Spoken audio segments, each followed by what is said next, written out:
लोक मानकर आंठू पेन गोटे मुख्य समस्या। आ बहुत समय आंठू ए सामना ई पाखरु ही पेनटा बाहर थाए बा नी कैप एरिया रो पेनटा बाहर थाए।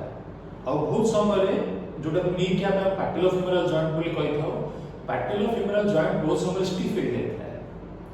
तो मु निजो एक्सपीरियंस बेसिस रे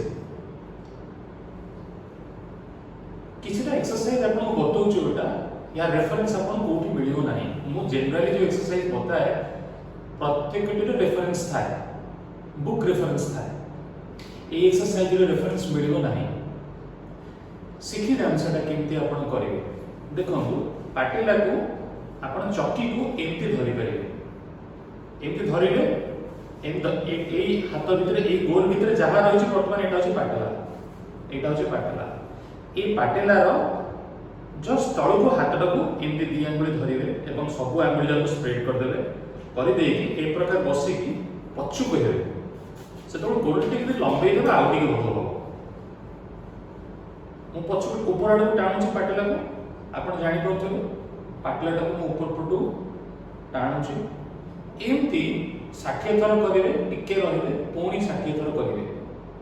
सेही अवस्था रे आपण जदि ताकू तळ को ठेलिबे ताहले एटा आउ गोटे प्रकार एक्सरसाइज होला। प्रथम होछि मु ताकू निजो बॉडी वेट पकई की पछु टाणी हला। तापर द्वितीय होछि गोटे बॉडी वेट पकई की तळ को ठेलिबे। एटा को 60 60 120, एटा को मध्ये 60 60 120। आराम से चक्की ऊपर हाथ रही जीव, आराम से रही जीव। तो ये एक्सरसाइज करि पारो। तापरे आपण से चक्की को बाहर पटु भीतर पटु आड़ ठेली पारे, एमती ठेली पारे। एटा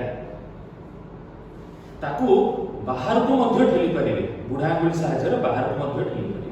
प्रत्येकटी 60 थर कला पर टिके रहिबे एवं पुणी अंतर 60 थर करिवे। मन रखिथिबे ए एक्सरसाइज को आपण आंठू स्वेलिंग थिले करिवे नाही।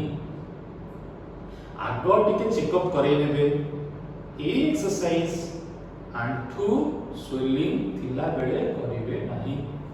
आंठू जेतबेले स्वेलिंग नथिबो ताहले जदि सकाळ थरे उपरा थरे गरम पानी सेक दिया हवा सहित करा जाय ताहले आपण आंठू पेन बहु परिमाण रे उपशम हबो। Thank you.